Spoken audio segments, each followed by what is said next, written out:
మహాగణాధిపతయే నమః. ఓం గురుభ్యో నమః. ఓం శ్రీమాత్రే నమః. అరుణాం కరుణాతరంగితాక్షీం ధృతపాశాంకుశపుష్పబాణచాపాం అనిమాదిభిరావృతాం మయూకైః అహమిత్యేవ విభావయే భవానీం. శ్రీమాత్రే నమః. ప్రేక్షకులకి ఆ లలితాంబిక అమ్మవారి యొక్క అనుగ్రహం పరిపూర్ణంగా కలగాలని మనస్ఫూర్తిగా కోరుకుంటూ మనం ఈరోజు చేస్తున్నటువంటి ఈ కుజ మార్పు వల్ల ఎటువంటి ఫలితాలు ద్వాదశ లగ్నాల వారికి లేదా ద్వాదశ రాసుల వారికి జరుగుతాయనే విషయం మనం తెలుసుకుందాం. అందులో కొంత మంచి ఉంటుంది, కొంత జాగ్రత్త ఉంటుంది. ఈ కుజుడు కరెక్ట్గా ఈ యొక్క జూలై 28వ తేదీ నుంచి 45 నుంచి 50 రోజుల పాటు కన్యా రాశిలో ఉంటాడు. కాబట్టి ఈ రాశిలో కుజుడు యొక్క సంచారం అది అతనికి శత్రురాశి. ఇలా శత్రురాశిలో ఉన్నప్పుడు ద్వాదశ లగ్నాల వారికి అద్భుతమైన యోగము ఉంటుంది, జాగ్రత్త ఉంటుంది. అయితే ఈ విషయాలు చెప్తుంది నేనైనప్పటికీ కూడా చెప్పిస్తుంది సాక్షాత్ లలిత అమ్మవారిగా భావిస్తూ ఒక్కొక్క లగ్నం గురించి మనం తెలుసుకుందాం. మేషరాశి వారికి కనుక చూసుకున్నట్లయితే మేష లగ్నాధిపతి 6లో ఉంటున్నాడు వెళ్ళి, అంటే శత్రువుపై జయాన్ని, కాంపిటీషన్ రిలేటెడ్ సంబంధించిన వాటిల్లో కలిసి రావడము, గేమ్స్ స్పోర్ట్స్ ఆడేటువంటి ముఖ్యంగా స్పోర్ట్స్ రంగాల్లో ఉండేటువంటి వారికి చాలా చక్కటి యోగాన్ని ఈ కుజుడు 6లో ఉండిస్తున్నాడు.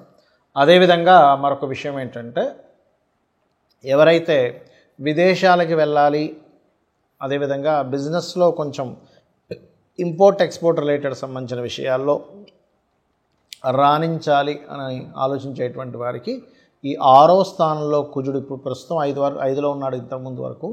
సో 5వ స్థానంలో ఉన్నప్పుడు ఏంటంటే ఆలోచనలు విపరీతంగా తిరిగిపోతూ ఉంటాయి. ఏమిటిది మిత్రులు శత్రువులు అవుతున్నారు, ఇలా ఉంటుంది. 6లోకి వచ్చాక మాత్రం మీకు ఇన్వెస్ట్మెంట్స్ ఫలిస్తాయి. అందులో ముఖ్యంగా భూ సంబంధించినటువంటి విషయాల్లో ఇన్వెస్ట్మెంట్స్. కాకపోతే ఇక్కడ ఏంటంటే మేనమామ వరస వాళ్ళతోని ఎవరికైనా అప్పు ఇవ్వడం తీసుకునేటువంటి అంశాల్లోని కొద్దిగా ఘర్షణ పడతారు. ముఖ్యంగా ఏంటంటే మీరు ఇక్కడ బుధరాశుల్లో కుజుడు ఉన్నప్పుడు ఎవరికైనా మధ్యవర్తిత్వంగా వెళ్ళి అప్పునిప్పించడం కానీ, లేనట్లయితే మనం చూడండి ఎవరో మన వాళ్ళే కదా అని మన డబ్బులే ఇస్తూ ఉంటాం. ఇటువంటి విషయాల్లో పక్కాగా రాసుకోండి. లేనట్లయితే ఆ యొక్క విషయాల్లో అనవసరమైనటువంటి గొడవలు ఉంటాయి. ఇది 6వ స్థానం అనేటువంటిది నిత్య జీవిత స్థానం అంటారు, అంటే డైలీ లైఫ్. ఈ డైలీ లైఫ్ సంబంధించినటువంటి విషయాల్లో మనకి ఈ యొక్క మాట మాట్లాడడం వల్ల ఏదైనా గొడవ వస్తుందా అని అనుకునేటువంటి అంశాల్లో ఖచ్చితంగా మీరు జాగ్రత్త వహించాలి, గుర్తుపెట్టుకోండి. అదేవిధంగా మీరు మరి చేయవలసిన దేవతారాధన ఏమిటి?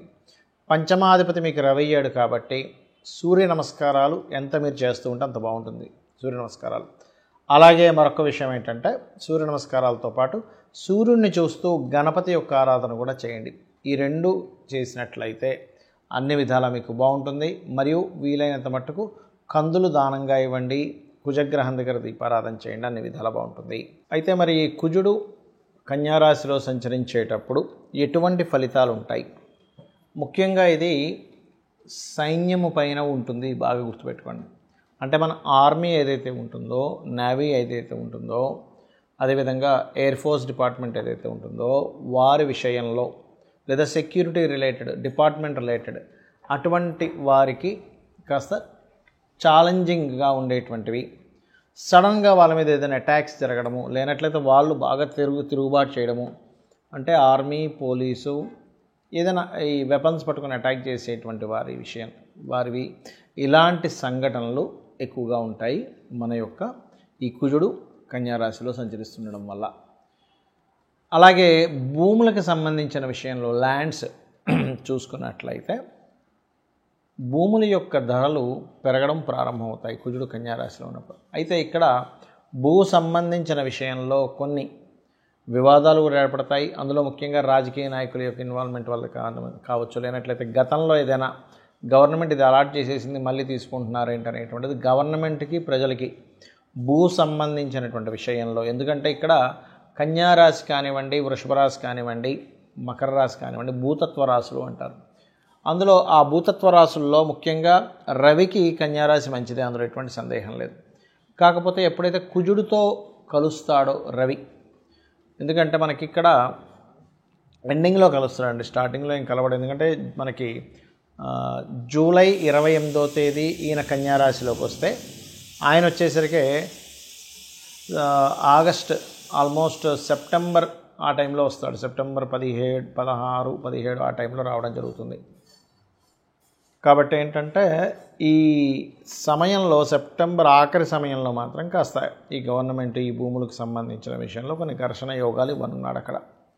మరి ఈ కుజుడికి కొంతమంది కుజ సంబంధించిన విషయంలో కొన్ని రాంగ్ కాన్సెప్ట్స్ ఉన్నాయి. ఏమిటవి అంటే లగ్నం నుంచి, అది కూడా మీ లగ్నానికి శుభుడైతే ఎటువంటి కుజదోషం లేదు, పాపి అయి పాపగ్రహాలతో కలిసి ఉంటే మాత్రమే కుజదోషం. చాలామంది తెలియక దీన్ని లగ్నం నుంచి, రవి నుంచి, అదేవిధంగా చంద్రుడి నుంచి, శుక్రుడి నుంచి కూడా చూసేసుకుంటుంటారు. అలా చూడకూడదు కుజదోషాన్ని. కేవలం లగ్నం నుంచే చూసుకోవాలి. అది కూడా పాడైతేనే ఒక్కోసారి క్యాన్సిలేషన్స్ ఉంటాయి. అంటే కుజుడు శుక్రుడితో ఉన్నా, కుజుడు గురువుతో ఉన్నా, లేకపోతే కుజుడు ఉచ్చస్థితిలో ఉన్నా, కుజుడు ఉన్నటువంటి నక్షత్రాలు అనుకూలమైనటువంటి నక్షత్రాలైనా లేనట్లయితే కుజ దశ రాకపోయినా సరే దానికి ఇబ్బంది ఉండదు. అలాగే మరొక విషయం ఏంటంటే కుజుడు కొన్ని లగ్నాలకు మాత్రమే పాపి, కొన్ని లగ్నానికి శుభ్రవుతాడు. ఏ లగ్నాలకు శుభ్రవుతాడంటే మేషము, కర్కాటకము, సింహము, వృశ్చికము, ధనస్సు, మీన లగ్నాలకు శుభుడు. మిగతా 6 లగ్నాలు ఏవైతే ఉంటాయి వృషభ, మిథున, కన్య, తుల, మకర, కుంభ లగ్నాలు పాపవుతాడు శని, కుజుడు. కాబట్టి ఈ పర్టికులర్ లగ్నాలకు మాత్రమే మీరు చూసుకోండి ఏ లగ్నాలకు శుభ్రవుతాడో ఏ లగ్నానికి పాపవుతాడు. ఇందులో మరలా ప్రధానంగా కుజుడు ఎక్కడున్నా దోషం అనుకుంటారు. అలా కాదు.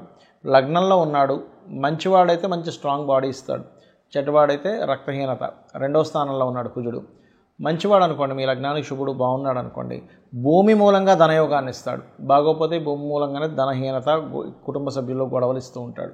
3వ స్థానంలో ఉన్నాడు, పరాక్రమ యోగం.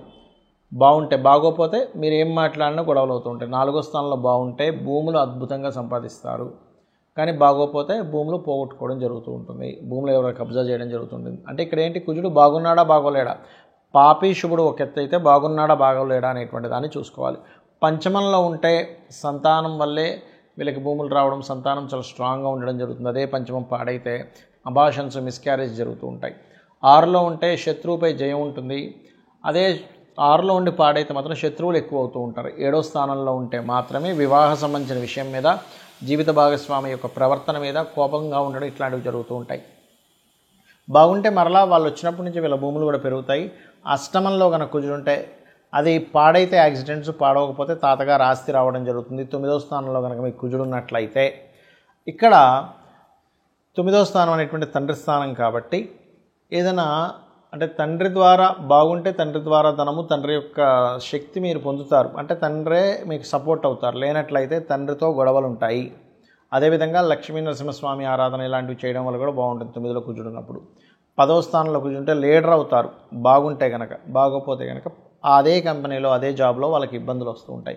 11లో ఉంటే రియల్ ఎస్టేట్, భూములు, మిషనరీస్ వల్ల లాభాలు ఉంటాయి. బాగోపోతే వాటికి రావాల్సిన లాభాలు ఆగిపోతూ ఉంటాయి. ఇప్పుడు 12వ స్థానంలో కుజుడు ఉంటాయి, వివాహ జీవితం తర్వాత గొడవలు ఉంటూ ఉంటాయి. అలాగే ఇన్వెస్ట్మెంట్ చేసేటప్పుడు కాస్త చూసుకొని చేయాలి. బాగుంటే భూమి మీద ఇన్వెస్ట్మెంట్ చేయడం వల్ల కోట్లకు కలిసి వస్తుంది. బాగోపోతే ఆ ఇన్వెస్ట్మెంట్ స్ట్రక్ అవుతాయి. కాబట్టి ఇక్కడ ఏంటి మీరు చూసుకోవాల్సింది, అసలు మీ లగ్నానికి కుజుడు శుభుడా కాదా, పాయింట్ నెంబర్ 1.